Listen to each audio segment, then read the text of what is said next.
Liftoff.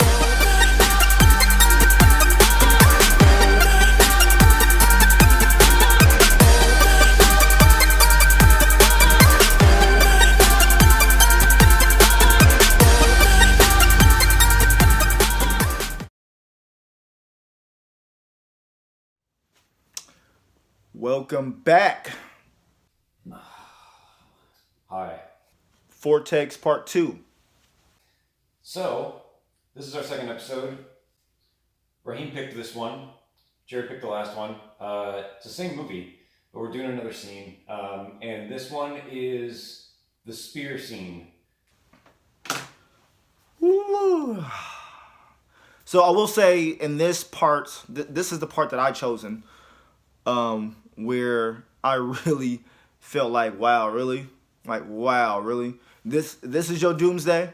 This is your inconsistency when it comes to the use of Superman's powers come into play? I think the contention here for Raheem is that he doesn't understand how Superman should be able to pick up the spear and fly with it and deliver a killing blow to Doomsday. And let's get it cracking, baby. Let's go. And of course, I have my choice of drink. It's also Jared's favorite drink, Jameson. Boop. Let's just see how it holds up. Let's go. Superman coming to save Lois again. Happens in every iteration. Lois is underwater. She's beating on this thing, right? She's beating on this thing. She's underwater. She's beating on this thing. And Superman hears this as he's about to, attack, if you want to call it Doomsday. So what I like about this right off the bat, I remember Zach saying in an interview, one time someone asked him about this, about him hearing Lois, and that Superman kind of, like in this version of Superman, he kind of always has an ear out for Lois because she's always doing things like that puts herself in like danger. The thing that keeps striking to me is that his Earth mom raised him since he was a baby, right? So he hears her heartbeat. He knows all the type of thing. He can hear her from whatever. Why or how could he not hear his mom when she was abducted and not save her? Or how could he not hear his mom when she was in that building? Was she quiet the entire time and he couldn't hear her? One of the complaints I feel like people always have about this movie is, why didn't he hear Ma Kent getting mugged or whatever in Smallville? And I mean, the logic that I got from it is like he wouldn't need to keep an ear out for Ma Kent because she was never in danger. She was just an old lady living in Smallville who never went anywhere. No one knows who Clark is up until this movie, till Lex, but no one knows who Clark is in his mind. So there's no need to listen for her. She's just a random old woman walking around Smallville. Like, why would he keep an ear out for her? She's never in danger. Come on, bro. You Superman. That's your mama. Although this time I wouldn't have noticed this nuance if I hadn't watched the previous part leading up to it. But the only other person that realized that they needed that Kryptonian spear, other than Lois, was Batman, the world's greatest detective. So she shows some investigative reporter prowess right there. Good job, Lo. Here we go right here. I have a thought. I know what I'm going to do. I know what I'm going to do to defeat this guy. I'm going to go down here. I'm going to get this sphere. Sploosh. I guess people have an issue with him going back in to get the spear. I don't know. I didn't see it. I didn't see an issue with it. Nice. Ooh, look at that.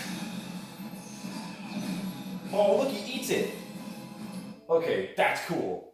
That's cool that in the heat of a moment, Batman actually makes a mistake and falters for a second. Oh, that's pretty neat. I love how out of his element Batman is here. He looks scared for one right there. And this shot right here was in the preview, in the trailer, and it looked amazing, but it leads to him just slamming against the wall because he's just flying by the seat of his pants. And right here, he looks like me playing a video game where I just toss a bomb and jump and hope that the boss doesn't get me. The cinematography in this one, I mean, that right there alone, that's just freaking ridiculous. Love the scenes. So Zack Snyder, you did an awesome job. You're an awesome visual guy. I would definitely give you that for sure. Okay, so that was cool too because Batman here is obviously outmatched in every way by Doomsday, but he's still using his bag of tricks to do his thing, right? He isn't trying to like match it on its own feet, you know, the way that Wonder Woman or Superman can. I love that he's still using his Batman stuff. I also love that the camera was shooting from below to make it feel like you're with Batman there, that you're smaller than him, right? That adds an element of menace to what's going on, and it's just clever camera work. They could have shot from the top and behind and shown you this whole thing where he's scurrying around or whatever, but that was great where you're down below and kind of with him. He's like, ooh, and he's like barely getting up and throwing one of his gas bombs and just boogieing around. It's cool. I love the fact he moves like Batman, never moved in a movie before, and that he's wearing the gray and black. Every iteration up till this, Batman always wore all black, and he's never worn all black in the comics, and he just looks so great in this movie. Also, I don't know if most people noticed that shot right behind Doomsday in the fire. If you kind of look up to the left, is a cross. There's 3 crosses in this scene, which was Zach's kind of hint to in their future movie about Batman, Wonder Woman, and Superman dying. I think it was in like Justice League 2 that was supposed to happen. But if you know, there's one right there, and then later on, I don't think we get to it in this scene, but there's 2 more crosses you see later on. Here's the part. Batman dives in. He's so weak, right? Because of the kryptonite, right? Lois pulls him out. Oh, see, yeah, he didn't quite make it. She has to save him. Okay. Oh man, is Raheem right? Right? He's so weak he can't do nothing with his... Look at him. He can't do nothing with his life.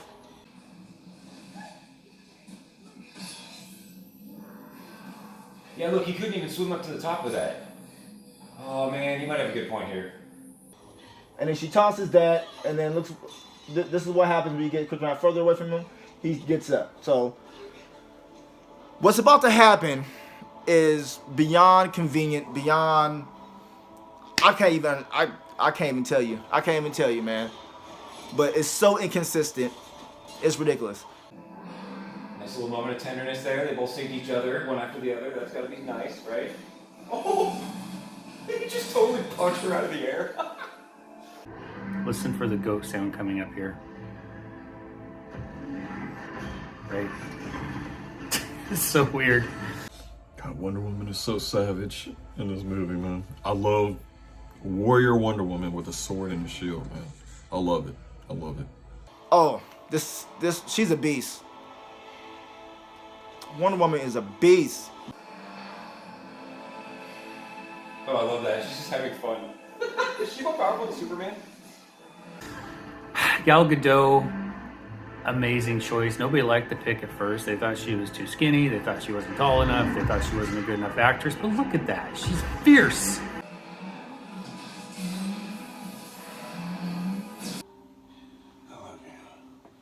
So this scene right here is cool. That little segment right there is cool. But what happens after is cracks me up. I don't like the fact that Doomsday looked like a cave troll at first. I do like the fact that he's getting his spikes, but unfortunately he dies right before he actually looks like Doomsday. Oh, look at that bleakness. That's so good, where he's just like, everything just keeps growing back and he's not dying no matter what we do to it. That moment, like right there was that moment he realized like what needs to be done. That's cool. That's good acting. The foreshadowing there. They're just like the big sigh, you know, like I don't know. That's great. Right after they save each other and they're having that moment of like intimacy. That's rough. I thought that this stuff was kind of corny at the time. This whole "you're my world, I'm your world" thing, but it actually is a callback to earlier stuff. He says that in Man of Steel, and he says it to Batman in the nightmare scene. She was my world, and you took her from me. See, that's one of the things I love about this movie is like they say so much with so little. Like him just right there saying like, this is my world, like you are my world. Like it kind of goes back to that conversation he was having with his dad on the mountain. Like even though, you know, in this movie, Lex has done everything he can to like make people hate him and like see him as like a bad person, he doesn't care. Like he's saying like I'm willing to die for all these people because like you're worth it. Like you alone, like you make this worth it. Which I mean, that's like, to me, that's like the most Superman thing you can do. Like dying for people who don't care about you. All the violence in that really tender moment, that's a cool juxtaposition. It's well done. The music here, you wouldn't expect it to be like soft and gentle, but you'd think they would have that like drop beat, you know, that Junkie XL's known for. The music crescendos, look, she's got him lassoed up. Oh, it's now or never, right?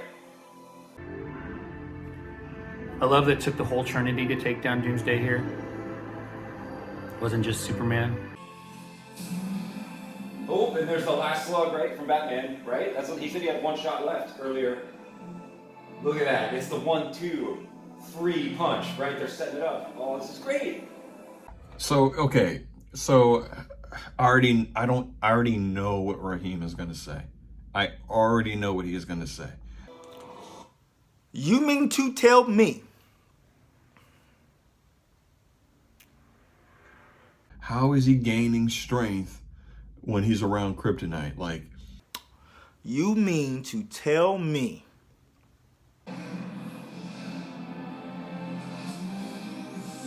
Yeah, that was a long way to fly, though, holding kryptonite, wasn't it? you have the strength to pick this thing up, fly towards Doomsday, as he's doing right now. With his curl, he's got the curl. He wasn't Superman before, but now he is. You have the willpower to do all of this, but you couldn't beat Batman. You couldn't willpower through that to beat Batman to get to save your mom. Like, your mom is super important to you. Had an issue with that. he is not gaining strength here. He is not gaining strength. He is using every like last ounce of what he has left to kill off Doomsday. Oh yeah, do the classic pull it in so it can get you. The hero grabs onto part of the villain and uses it as leverage to thrust a spear farther into it. Loki, I don't know if Henry's acted better in the movie than he has in BvS. Like, I think this may be his like best acting. Look how dead he looks too. He really is so bad. He's just like fully. And the crazy thing about this too is if you go back and watch Man of Steel and you line these two shots up, it's the exact same, because technically this Doomsday is Zod. This isn't actually Doomsday. But Zod in Man of Steel killed Jor-El the same way. Like, he whipped out, you know, the knife and he turned around and he gutted him. Same exact way here. And Superman's dead. Alright, the end. Superman gone. Superman dead. That was one issue I had with the movie. Not so much the movie itself, but the order that they chose to release him. I think there should have been a Man of Steel 2 before this movie, because people hadn't really had a chance to grow to love Henry Cavill as Superman, not this version, really. When Superman died in the comics, it was like headline news. And when this movie came out, like, people went and saw Justice League, the Whedon version, afterwards, and I know people that were like, wait, when did Superman die? Why are they resurrecting him? Like, it just got lost. Look, I get some people say like they didn't feel it, that Superman dying in that moment maybe didn't, I don't know, like they didn't feel the emotion of him dying or whatever. I did, personally. Because like I understood behind it. Like, to me, it makes it more emotional that he was willing to die for a bunch of people who didn't respect him at the time, than like just being loved by everyone and like, you know, dying to Doomsday that way. Like, to me, it has way more impact that way, because I mean, as we see after this scene, like, all of Metropolis and pretty much the world realizes like how much Superman meant. Like, they didn't realize what they had till he was gone, and to me that makes it way more impactful. But so I get it. I do get it. He couldn't swim to the top, but he could fly all the way across like a football field's length, right? I guess the thing there is, you know, the whole dig deep thing, right? That he dug into a reservoir that we only have when things are at their worst. Yeah? That's probably what I'm assuming Zach was trying to communicate there in that scene. And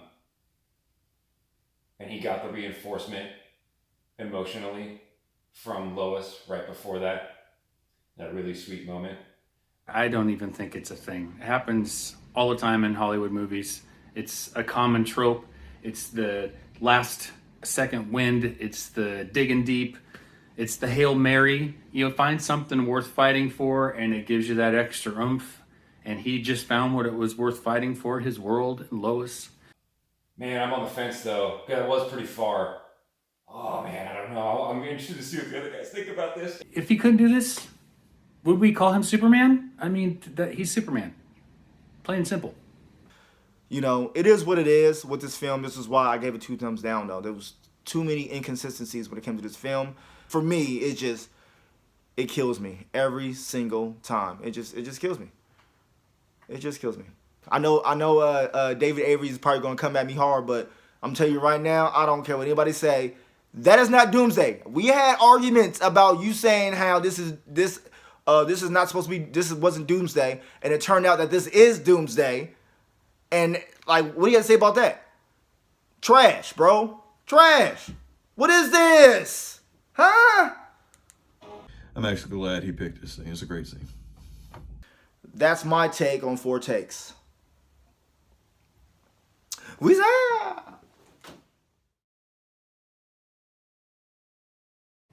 Take, for example, Superman Returns, okay? He gets stabbed with a kryptonite dagger, and then he picks up a kryptonite island and throws it into the sun.